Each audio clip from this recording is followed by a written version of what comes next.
reflect on the places where you reside and work, and to respect the diversity of cultures and experiences that form its richness. As I mentioned, my name is Lynn Saffery, your host for today, and I'm Museum Manager at Museum of Surrey. So thank you all so much for joining us today. I'm assuming that you guys can hear me and that you've heard me speaking for the last 2 minutes.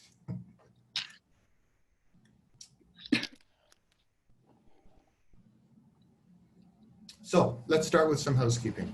We'll record the session and you're welcome to have your video on if you wish. And please use the chat feature to ask questions, to make comments. The chat feature is at the bottom of your screen and it may be hidden. So if you hold your mouse either at the top or bottom of your screen, the feature menu should emerge. When it is time to open a discussion, you have 2 options to engage. You can raise your hand in the chat and we will then call on you to unmute yourself and to ask your question. Otherwise, you can use the chat function to type your question and we'll read it out.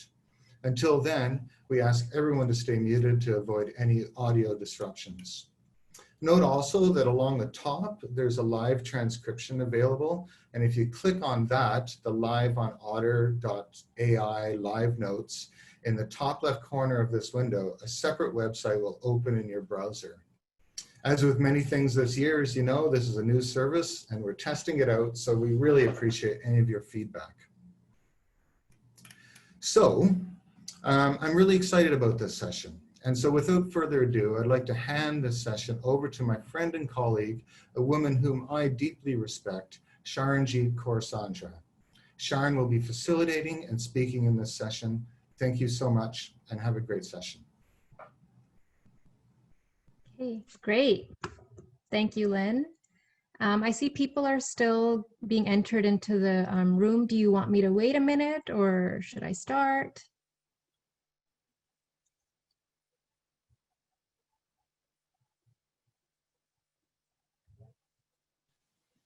I think you can probably get started, Sharon. Yeah, okay. We have people filter in for a while. Okay, sure, no problem. Okay.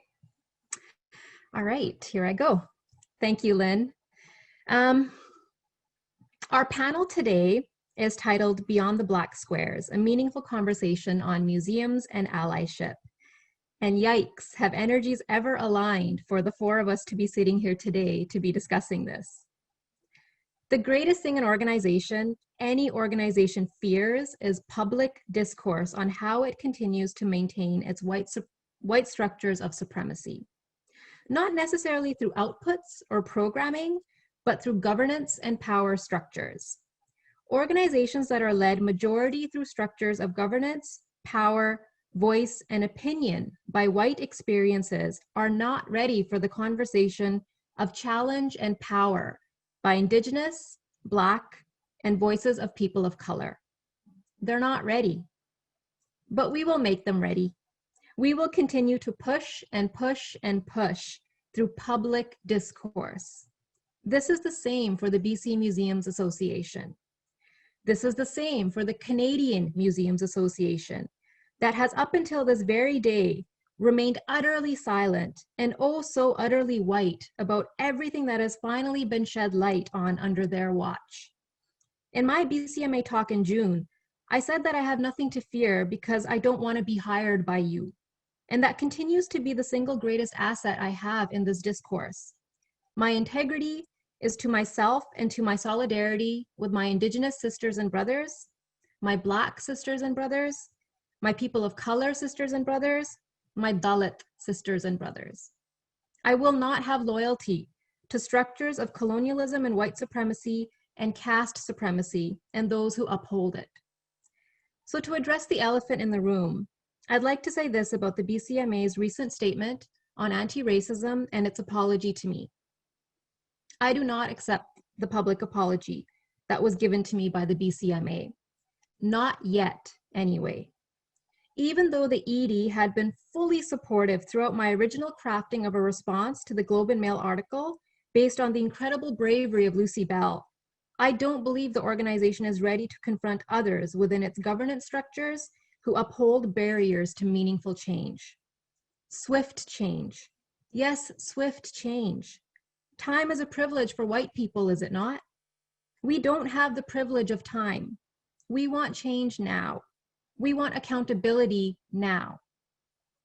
I will accept the apology when I see an immediate change and purposeful change within governance structures of the BCMA. We are waiting. If you want to show us your allyship, do it faster. And for those listening today who are hoping to get a glimpse of voyeurism of discord through our experiences today, through my calling out the BCMA, let me ask that you please stop that right now.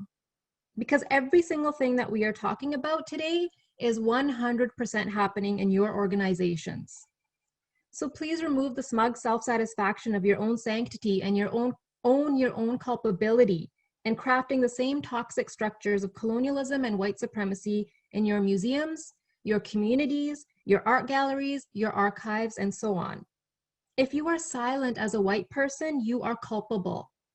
That includes the one-to-one private calls we get from you, the one-to-one private emails we get from you. That is a form of white violence and flexing your white power and privilege. We don't want private support. We want public support. We want passionate public support. It's that simple.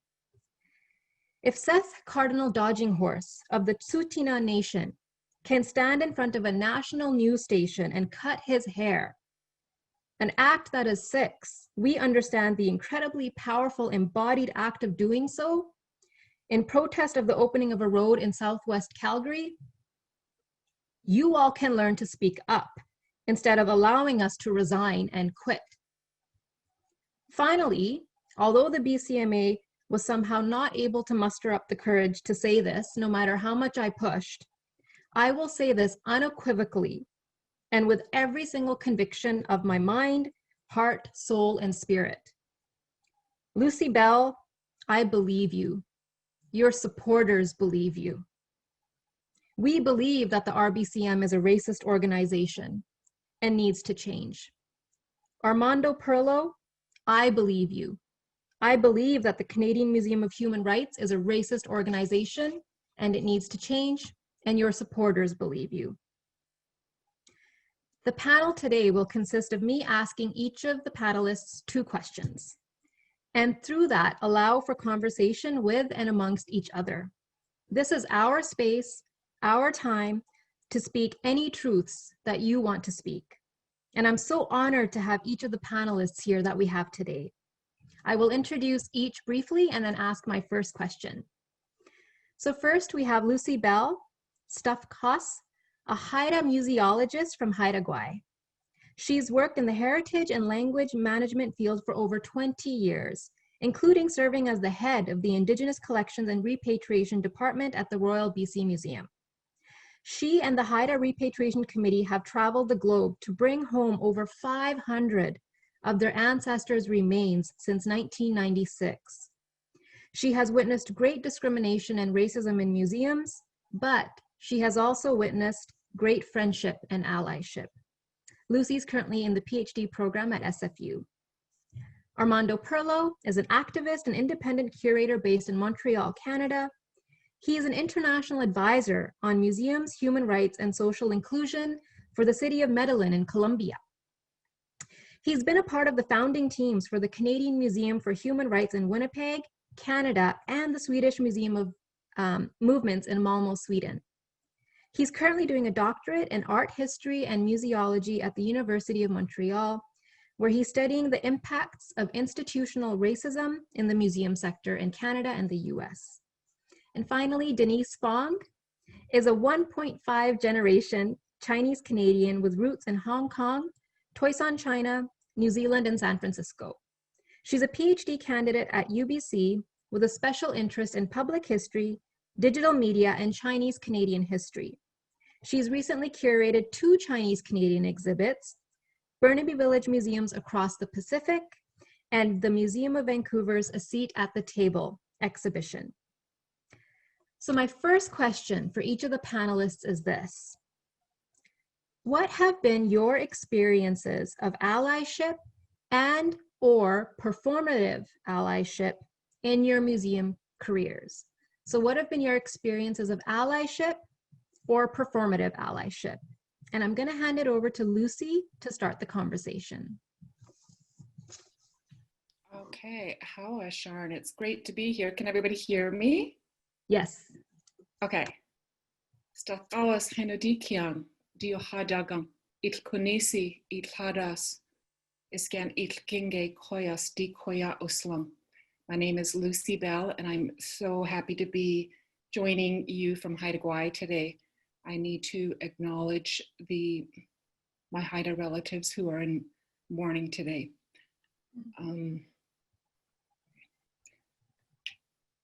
To my friends at the Royal BC Museum, I want to say, Ḥ'awaas, thank you for joining in this talk today, and I want to acknowledge you and acknowledge the work that you are trying to accomplish, and I'm really rooting for you.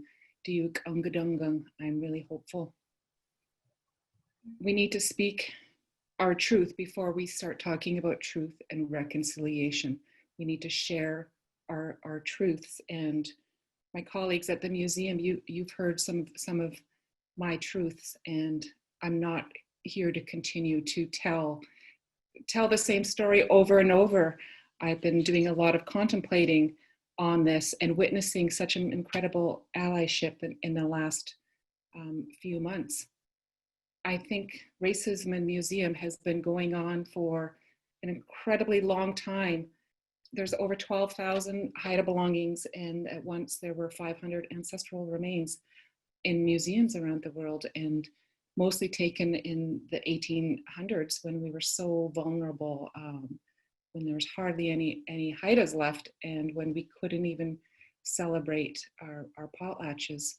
So the Haida experience to racism in museums has been ongoing, and I do believe it's in all heritage sectors. So I need to say that I witnessed it from not just the Royal BC Museum, but every museum that I've stepped into that has Haida belongings. I witnessed it from our ministry here, who supports repatriation but keeps giving it to white organizations. I witnessed it at the CMA, where I hosted half a day of workshops, only to be called a thief by the organizer and had her call security to grab me. And that was 2 years ago. And at the RBCM, it's been very systemic. It's been very personal. It's been daily microaggressions, and until recently, a lot of inaction. But on the flip side, I need to acknowledge my allies, my friends that keep doing the work and want to do the work. And I need to acknowledge that we're going to stumble. That's okay to learn and stumble, and to be able to own it and just keep doing the work. I've seen so many of my friends in the museum sector do that. And to all of you on the panel, and to the other BIPOC people that have stepped up and contacted me and are looking for ways to be stronger allies, I'm just so grateful for that. And that has really been holding me up in these last few months. Okay, let me turn that over to whoever else is going to speak. Thank you, Lucy. Armando, do you want to go next? Do you want me to repeat the question? No, I think I'm good. Thank you. Okay. Yeah, and so my name is Armando Perla, and I am connecting as well from the unceded indigenous lands of the Kanien'kehá:ka Nation, or Tiohtià:ke, Montreal. And yes, so when I hear your question, there is a lot of emotions that sort of come up, and a lot of things that come to mind, right? Like my experience of allyship or performative allyship in museums and my museum career. And I wrote a couple of things in here, and some of them, and I guess it also depends on where you're located. I work a lot internationally as well. But if I think of this question in the Canadian context, what I can say, is I've experienced harm, outrage, disappointment, heartbreak, betrayal, uh, a lot of bruising, which is kind of how I'm feeling, right now. Um, of course, if I talked as well, and like Lucy mentioned, there is also a lot of positive things, from around the world. I can say, people that I've worked with, in the Netherlands, in Latin America, in the US, in Norway, who have been great allies, and with whom, well, they've allowed me to experience as well joy and hope and a lot of support in this way. But if I want to come back, I guess, to the experience, to the most recent experiences, and kind of what it has been out there as well on the media, which kind of relates to the experience with the Human Rights Museum in Winnipeg. I think, I was working there for almost 10 years as a curator. And I experienced not only racism, but also homophobia while I was there, and a lot of censorship and a lot of, attacks and this and that. Something that I started to resist since the moment I started working there. This is also something that I think is important for us to talk about, because I think a lot of people who have seen the stories come in the media keep saying, oh, well, yeah, why do you need to air all the dirty laundry, public and this and that? And the thing is that, like I said, I was there for almost 10 years at the museum, and I started talking and speaking at all levels of management inside of the museum from the very beginning. I was the first president of the union. I went door to door knocking and organizing my colleagues, because all of these things were happening 11, 10 years ago, right? Like, this is nothing new. This it was very much pervasive since the moment that we started working, and not just in relation to racism, but like I said, homophobia, sexism, like a lot of different types of oppression. So it just got to the point that I got tired of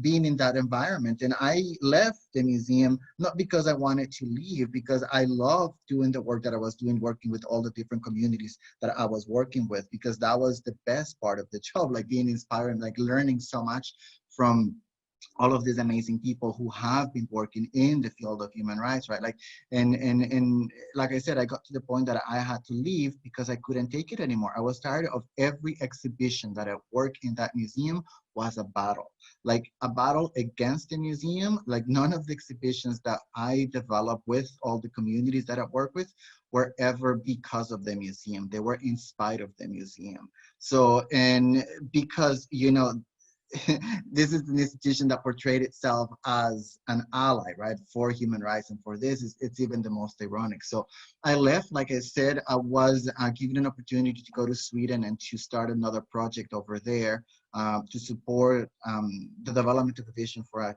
museum on migration and democracy, which again, as well, it was another institution that portrayed itself as an ally and this and that, and certain things and also happened there. But I came back to Canada because of COVID-19, the crisis, and I was working with a lot of different colleagues in Latin America, doing a lot, and in different parts of the world as well, not just Latin America, but doing a lot of really amazing work in really sharing all these practices, the very inclusive practices from many different continents around the world, and museum professionals from diverse communities.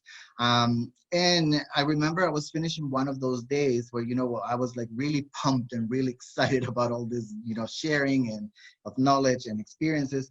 And I went and I laid in my bed and I, took my phone and I just like opened like, I think it was Instagram or Facebook. It must have been one of the two. And I saw this statement from the Human Rights Museum after, Breonna Taylor birthday, because there was a march in Winnipeg because of Breonna Taylor's birthday that ended in the Human Rights Museum. And because of that, a lot of, well, not a lot, but like a few former Black employees from the museum and current employees of the museum starting to share their experiences. So Tiane Diop was one of them who started to share, her experiences of anti-Black racism inside of the museum. I didn't know that this is happening when I opened my phone and I saw it. Like I just saw it, and I saw like the statement said something like, "We are about like amplifying, Black, brown, and people of color voices," or something like that. And I was like, "How dare you?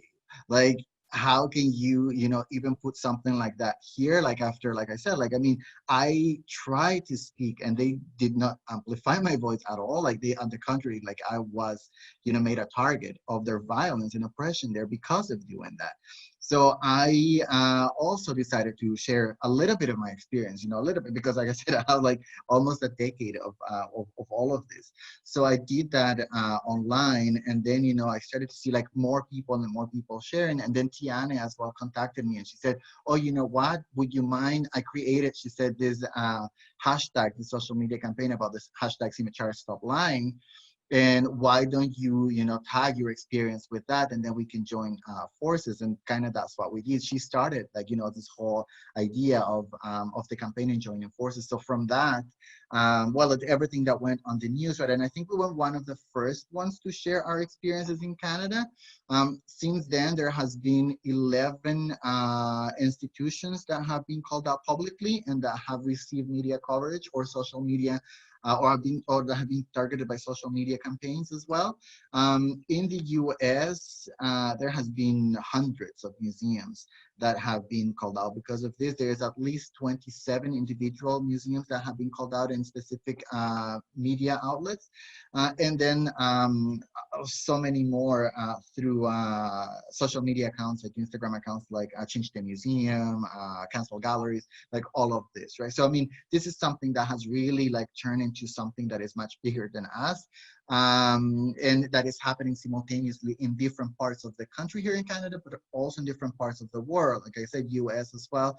Australia as well has seen some of this action. The UK as well has seen some of their museums being called out by BIPOC people, former, present workers, artists, communities that they've engaged with.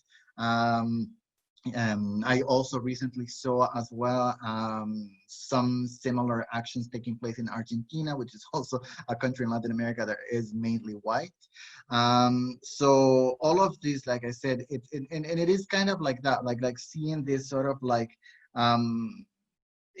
this sort of, like I said, portrayal of the museum, and all of this has been in reaction to these museums portraying themselves as allies, right? And I think people are just fed up and tired of museums profiting from our suffering, and I think this is kind of what like led a bunch of us to start speaking.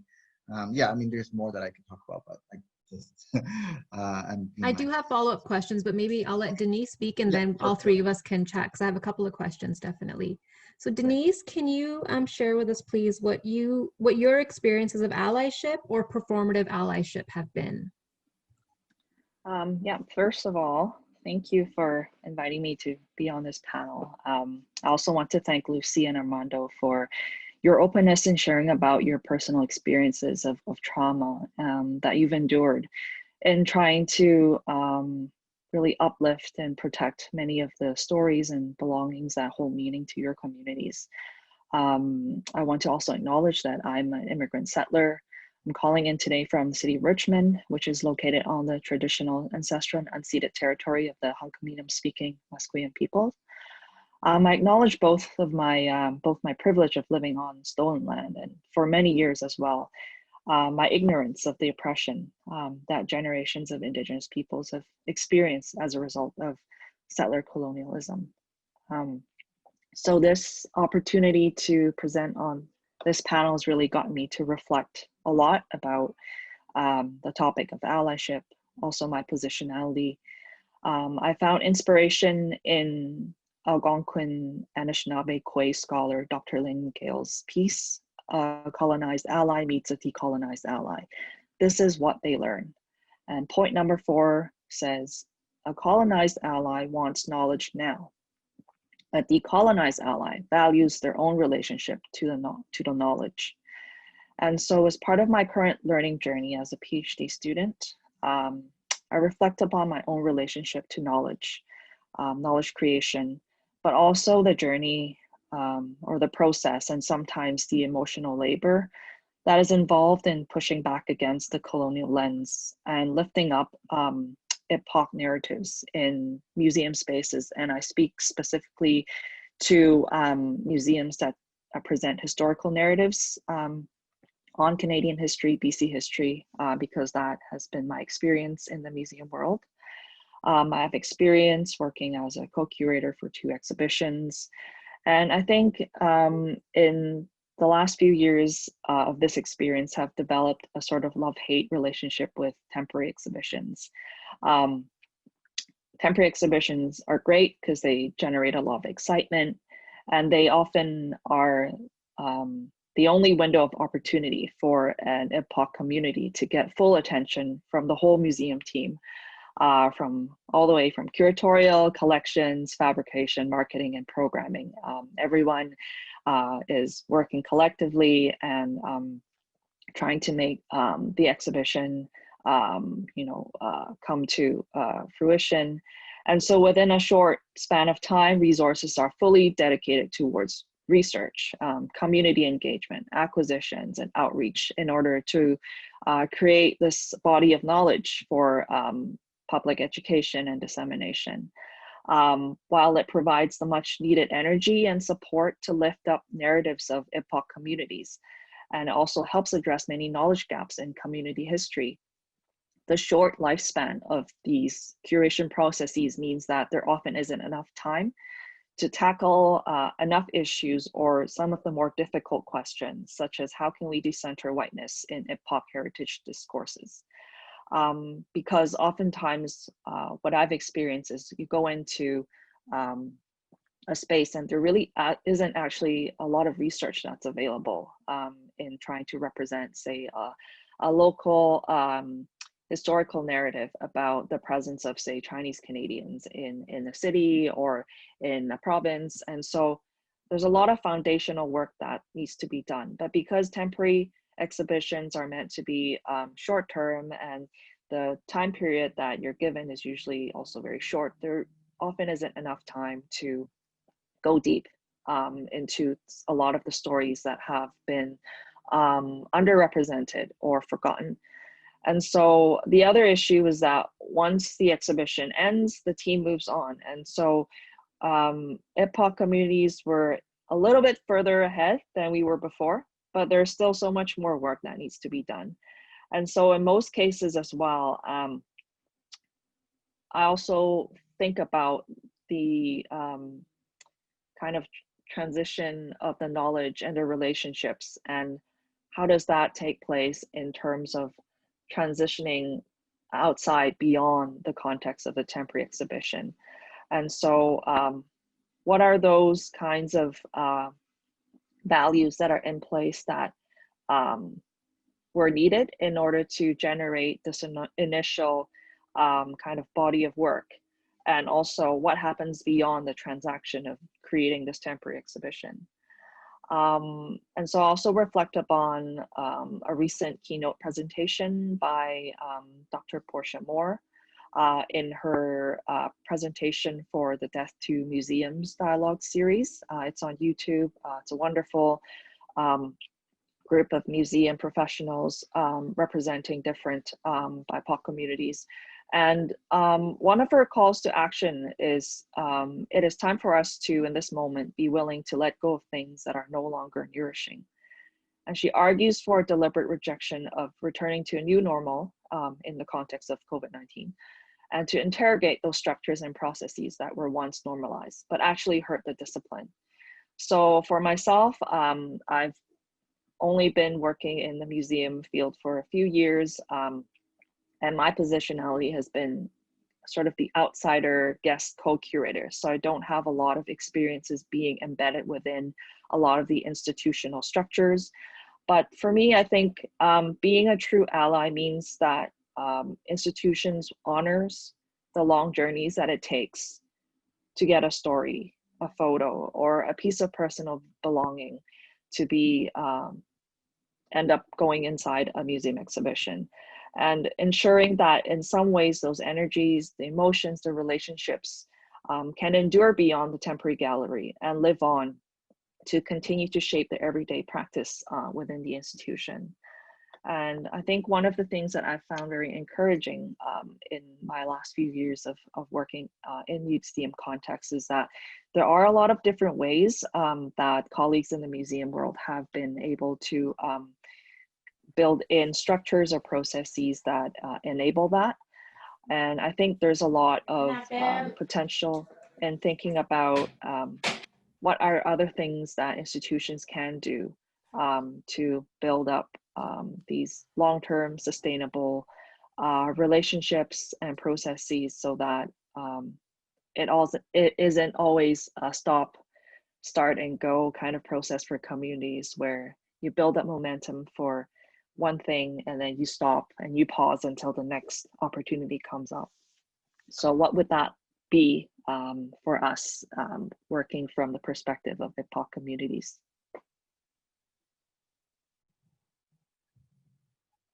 Thank you, Denise. That's actually a perfect tie-in to, I think our second question would be great, because Armando and Lucy and Denise have touched on a lot of different questions around allyship and performative allyship and what's happening in the Canadian setting. And I really want us to focus in on Canada as a national body and, kind of our reflections of history in our regional, local, and national spaces, and what we as museums need to do and a responsibility museums have. Because Armando, you spoke about, the calling out that's been happening and the number of institutions in Canada that have been called out publicly. And I think that's really important, because the calling out is kind of the starting point for conversation. Because oftentimes, as we all know, private conversations happen in boardrooms and settings, and those private conversations are controlled. They're in controlled settings, and they're often controlled through a specific gaze and a specific lens. The moment it becomes a public discourse, it allows us to have a true conversation, true across many different people's experiences as well. So my second question to each of you, and this is a big question, is what is your dream, hope, or vision for the future of museums in Canada? So what is your dream, hope, and vision for the future of museums in Canada?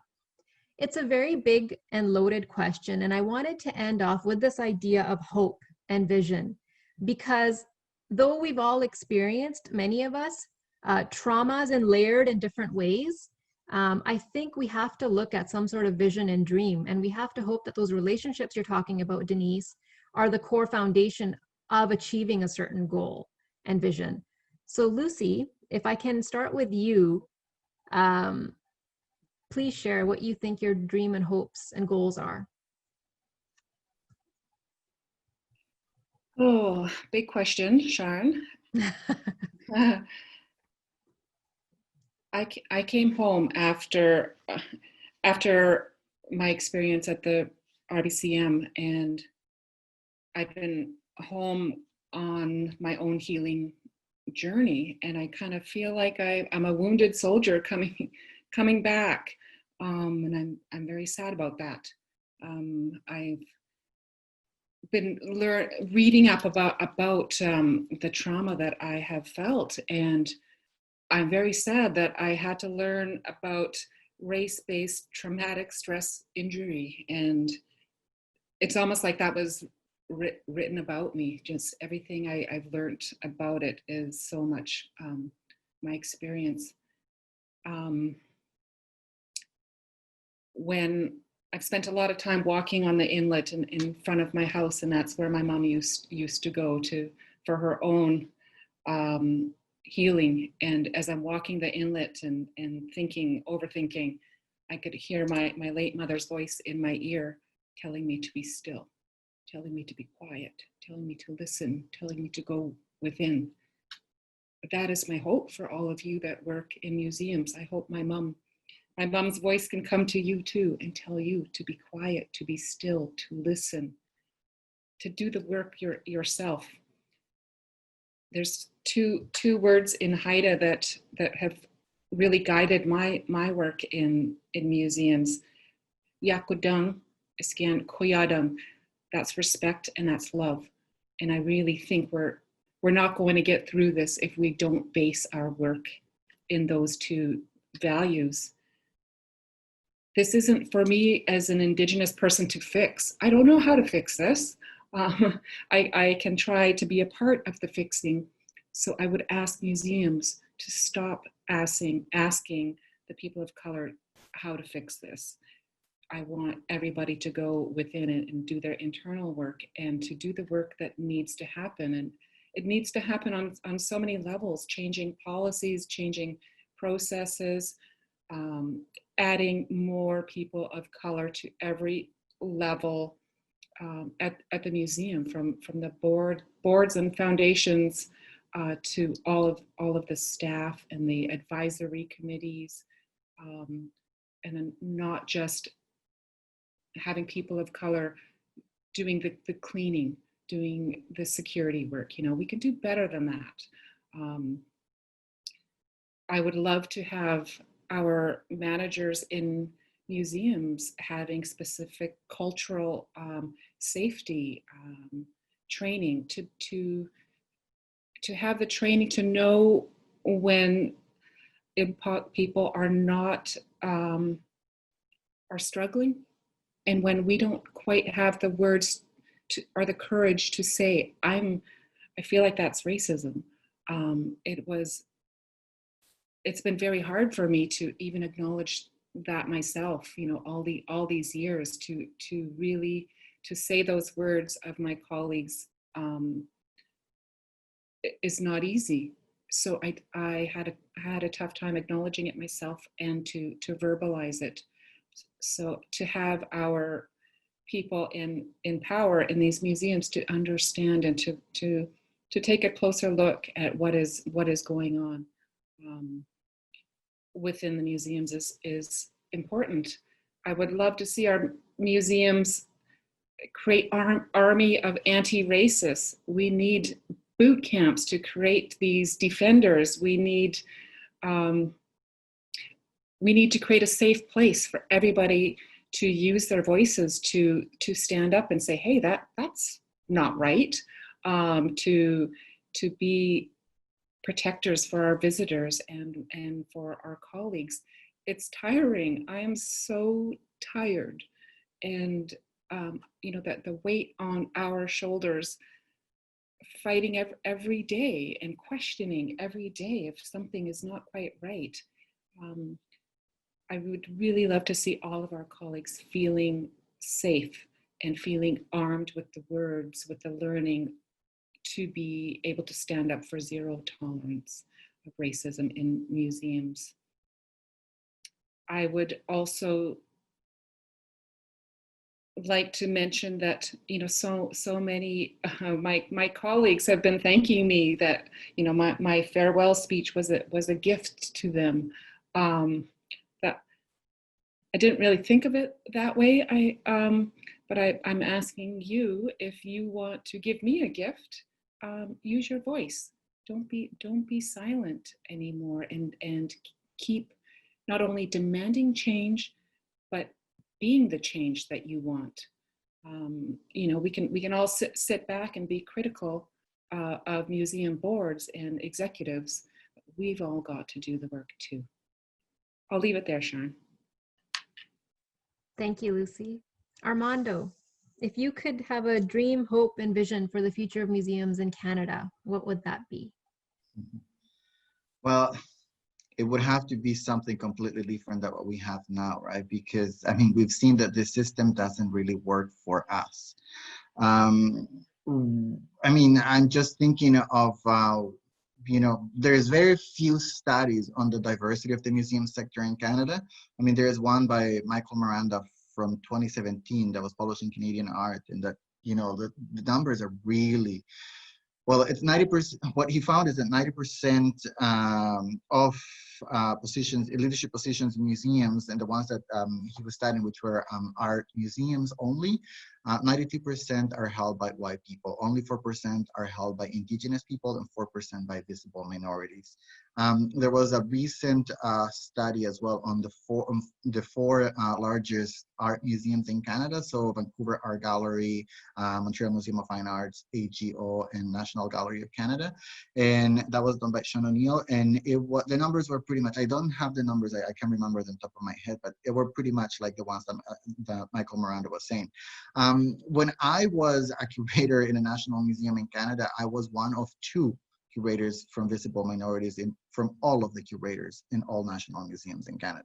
I mean, that's just not really working for most of us, right? I mean, we are about 22% of visible minorities in this country. And then of course we have indigenous peoples, you know, and we're not represented in this system, and the system is harming us. So, you know, when I think and why I dream of the future of museums, that's why I said I dream of something completely different, because this has proven time and again that it continues to harm us, it continues to not work for us. And so we need something that is going to be more equitable, that is going to be more fair to us as well. I think one of the worries and one of the big concerns that I have is that I keep seeing people dropping like flies out of these white-led institutions, right? Like, I mean, we see it all over the news now and all of that. We also have the right to work in these, you know, major institutions in Canada. Why are we being harmed while we're working in there? Like, I mean, to me, this is just not okay. Like, we need to change that. So, yeah, and I mean, and I know you want us to keep, you know, like in Canada and everything, but and it's funny because I heard like in the previous talk, like people talking about like the US and then pointing fingers. And I'm like, you know what? The US is actually doing much better than Canada when it comes to diversity. They're putting like millions of dollars to increase diversity in their museums. There's a lot of allyship that is actually happening there. Yeah, we're seeing a lot more in there, but because they're also larger numbers, right, of museums. But yeah, like we should not start pointing fingers at other countries and before, you know, we haven't really looked at the way that we are doing here, because we are harming the most vulnerable people who are working in our museums. And we, like, it seems like we are completely fine with it because we don't want to talk about it. We don't want to, I mean, I've asked the Canadian Museums Association, do a study, do like, you know, I've asked the government, do like a serious study on the lack of diversity in leadership positions, you know, of BIPOC professionals. And there, you know, the Canadian Museums Association told me, oh, there's been all kinds of studies and everything. We don't need more studies. I'm like, well, there has been all kinds of studies and everything else, but we don't have studies to show those numbers, you know, like to really, and so, and it is sad, you know, because I'm doing a PhD now because of that, because I want to get those numbers. And when you think about it too, right, like it's not fair because white people can go and study whatever they want because they don't have to go and create these numbers and this data that doesn't exist, which we have to go and do it because, you know, it hasn't been done, right? So I think for me, yeah, an ideal museum sector will be a museum sector that will work for us, that will not harm us, that will work more attuned with its communities, that will put the interest of communities that they are supposed to serve ahead of their own interests, ahead of the institutional interests. Yeah, I mean, and I said there's lots of amazing practices happening outside of Canada, sadly. So I think that Canada needs to look outside, and I'm not talking about just the US, but I'm talking Latin America, I'm talking, you know, different parts of the world, South Africa as well, New Zealand, you know, they're doing fantastic work. And why can't we do that? I mean, I believe that we're a great country. And I believe that we can also do as amazing work as all of these other nations are doing out there. Why can't we, you know, be at the same level? Why can we stop pretending that we don't have a problem? Why can't we stop pretending that this is not happening, right? So yeah, sorry, that's No, don't be sorry, Armando. I want to make sure, I'm sure there are a lot of questions. So Denise, I'm not rushing you at all because I always love what you have to say, but I'd like to give you the last word on your dream, hopes, and vision, and then take it to some Q&A. But Armando, I agree with everything that you're saying. Thank you for that. Denise?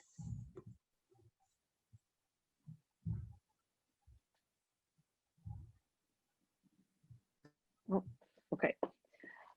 So I will just say, first of all, invest in research. I think that's a very important foundation in terms of improving understanding and addressing a lot of the knowledge gaps that exist regarding the position of IBPOC communities in BC's history. There's a lot of elders who are out there willing to share their stories, and if museums have the capacity to reach out, be proactive, have people who have the right language skills, the passion, the interest, the care about the subject to go out and talk, there's actually a lot of potential in creating that body of knowledge and creating these processes that are, I think, support long-term reciprocal types of community relationships. And even with institutions that have very limited resources, consider maybe even collaborating with a post-secondary institution, work with some of the students that are university students from different disciplines who may be able to support some of the work that museums are doing.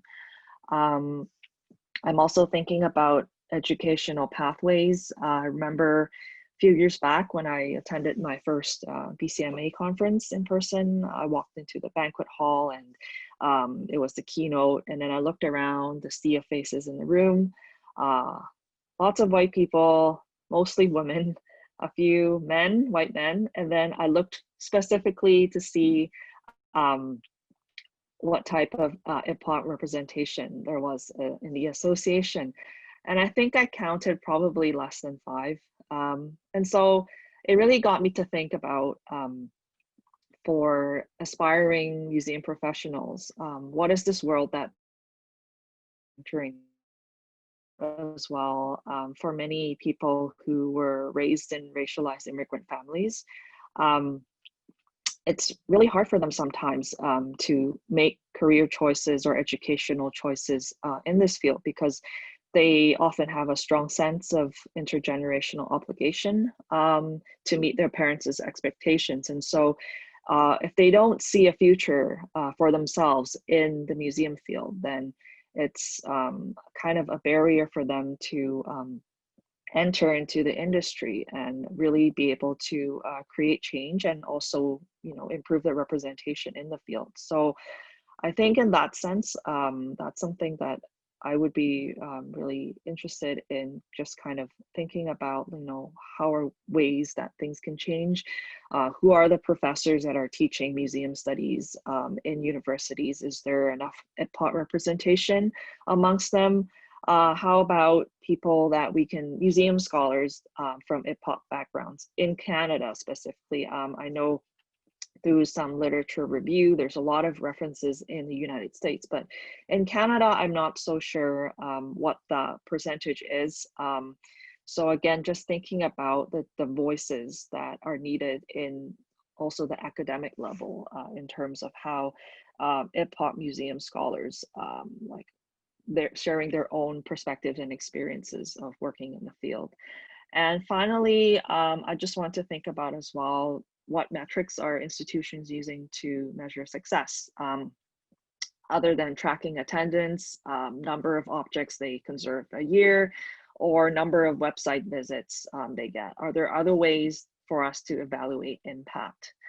And I think, again, I really enjoyed reading Dr. Lynn Gill's work, and she also talks about the idea that a colonized ally makes assumptions about the process. A decolonized ally values that there may be principles in the process that they are not aware of. And so in my mind, I think focuses on a process, and hopefully it's a transformative process. And if there isn't a knowledge transformation that takes place at the museum staff or administration level that fundamentally changes the way things are done, then how effective is the allyship that they have with IBPOC communities?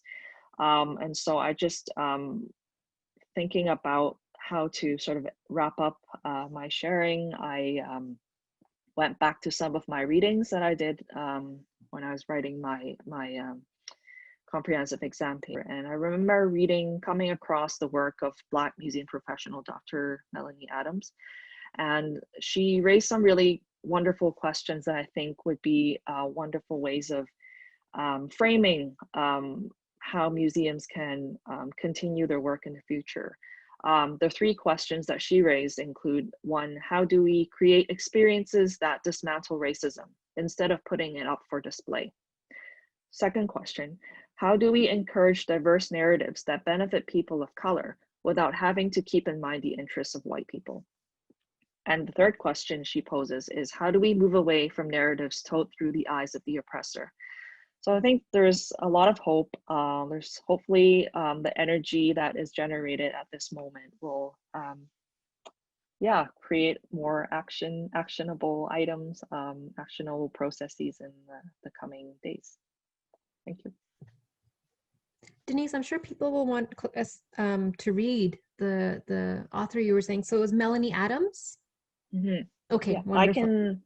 Let's see, I can find a way to put it in the chat maybe. Yeah, that would be great. And while you're doing that, Lynn, are we opening the floor up? Because it's so nice to see people's faces. And if people have a question, we can just allow them to speak it. Is that okay? Yeah, okay, thumbs up from Lynn.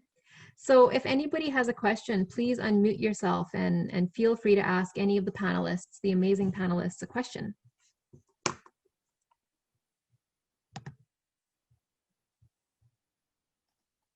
Kim, go for it. Where's Kim? Trying to unmute. I think, oh, there, I'm unmuted. Thank you, Sharon. Thank you. Yeah, no problem. Thank you, everyone. It's become so clear to me how important public dialogue is. And I remember when Lucy first spoke to us at the museum, I work at the Royal BC Museum, my first thought was this intense fear of public dialogue and because of the shame I felt. And I'm very happy to say that has changed over the last few months, and I'm hopefully growing in that way. But one thing I hold that I do worry about is the discussion online and how nasty it can be, and the harassment particularly that the IBPOC people will face online. What are some ideas about having a public conversation that doesn't open up that type of response?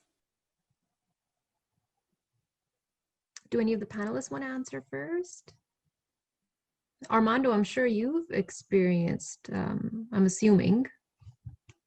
Yeah, I mean, there's always that risk, right? But I think once you get to the point that you know that if you don't speak up publicly, that there won't be any change, like you have nothing else. So, and that's kind of where we have been cornered to do, right? Like, and this is called direct action, right? Like, Janaya Khan, as well as one of the founders of the BLM movement, talks about it.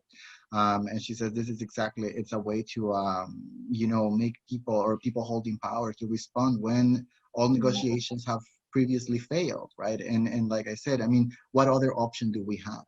Like it's either that or, you know, because we tried. It's not because we haven't tried.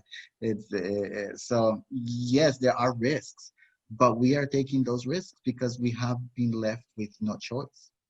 And I think the other word that often comes up, and I'm sure Lucy, Armando, and Denise have all heard it, is resiliency. This idea that, you know, Indigenous people are so resilient, Black people are so resilient, people of color are so resilient. I saw this really powerful post to say, that's not something we happily accept, right? Like this role of resiliency. Our resiliency is tested on a day-by-day basis. And then we have to shift and conform and change our methods of, quote, resiliency. And so becoming that one person who goes public and speaks out, like Lucy and Armando did, it's beyond resiliency. It's you have to be prepared for the onslaught of hate as well as onslaught of support, which I think balances, Lucy, and I think you talk about that, right? Like the incredible allyship you found and support as well. So there is a balance. Did you want to add anything, Lucy?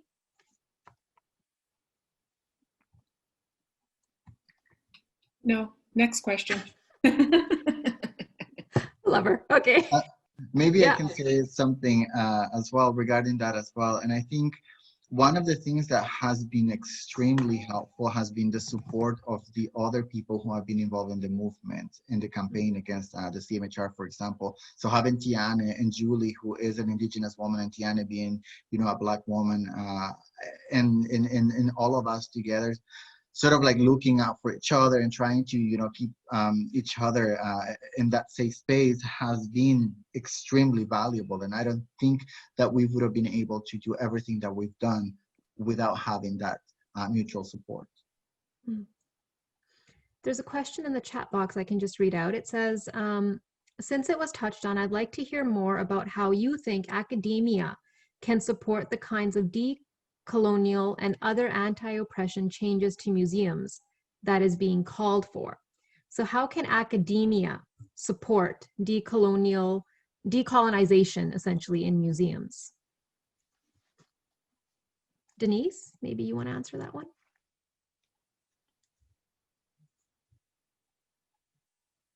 Sorry, I'm still trying to figure out how to paste things in the chat on my Oh, phone. okay. No worries.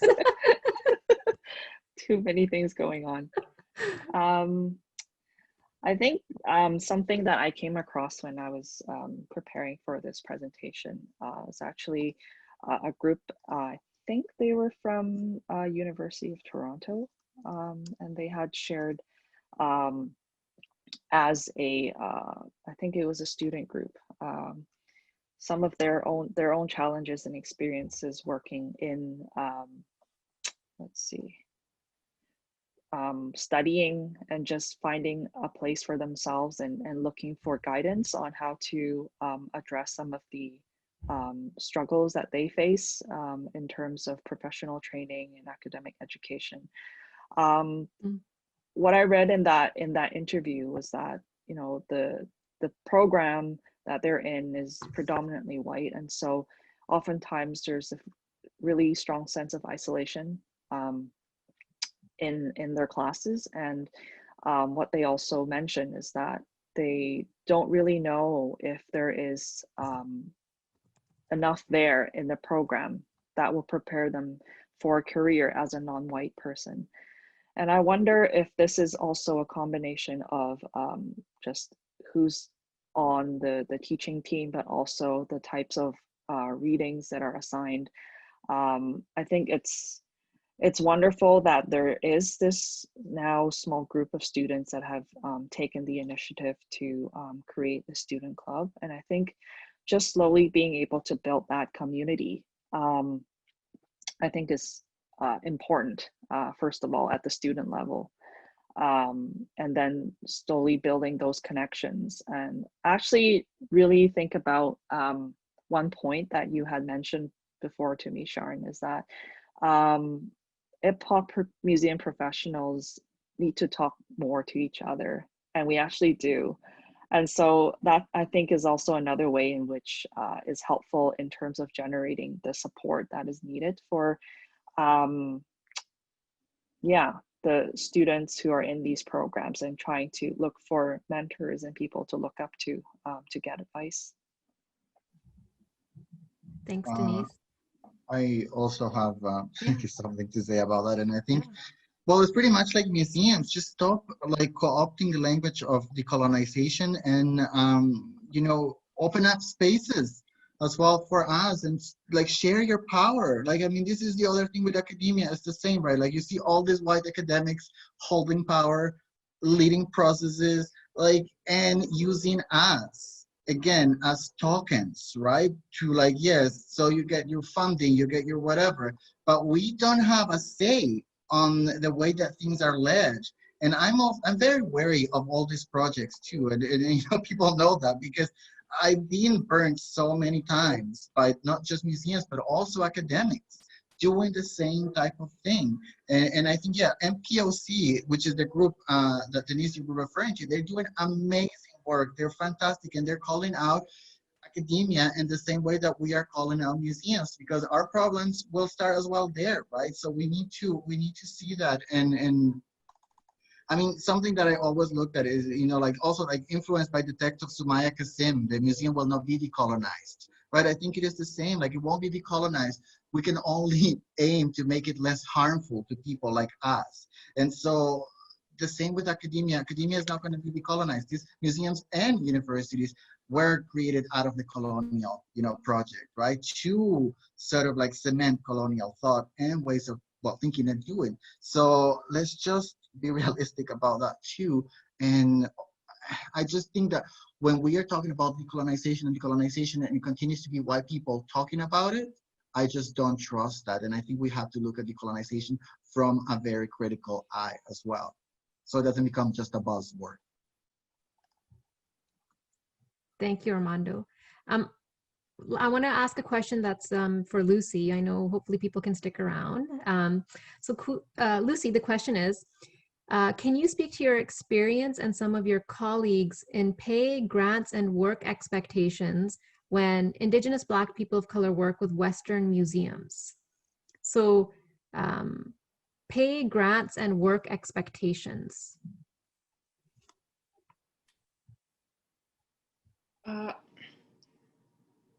I think that I've had a lot of experience before coming to the museum, curating exhibits, being called on, and so many of our Haida experts have been called on by museums, and it's so embarrassing to know that they need our expertise, and it is expertise, and then to be paid pennies for our expertise, for our elders, our knowledge keepers to be paid barely anything, to be applying for joint grants together with museums and universities. And our contribution is the in-kind contribution. Well, the institution gets a big chunk of grant money, and we're left to do the work. I'm getting a little tired of working my ass off and not being compensated properly, and embarrassed to be on the museum side where we're not compensating the Indigenous people, people of color, for their hard work and their expertise. That, I think that's a huge gap. You see so many of our publications going out there without our names on it. I'm so tired of that. And I think as institutions, we need to do so much better in that area. Thank you for the question, probably Nika.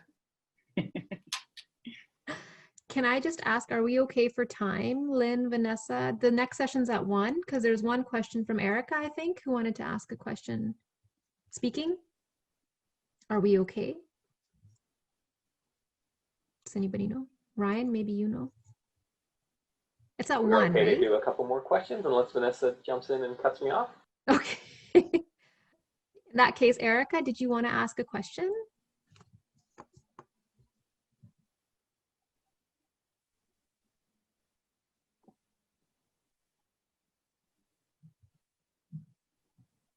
Can't unmute myself. Oh, thank you. I couldn't unmute my. No, I just want to say I already asked my question. Mine was the question about academia. So thank you for the response. Perfect. Does anybody else want to ask a question rather than me reading out questions?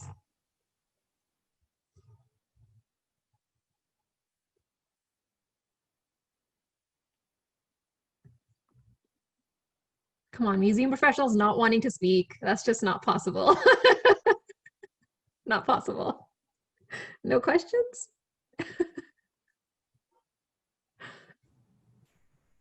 Are there any I missed in the chat I can read out? No, I guess people want lunch. Okay. Len, I guess we can conclude then.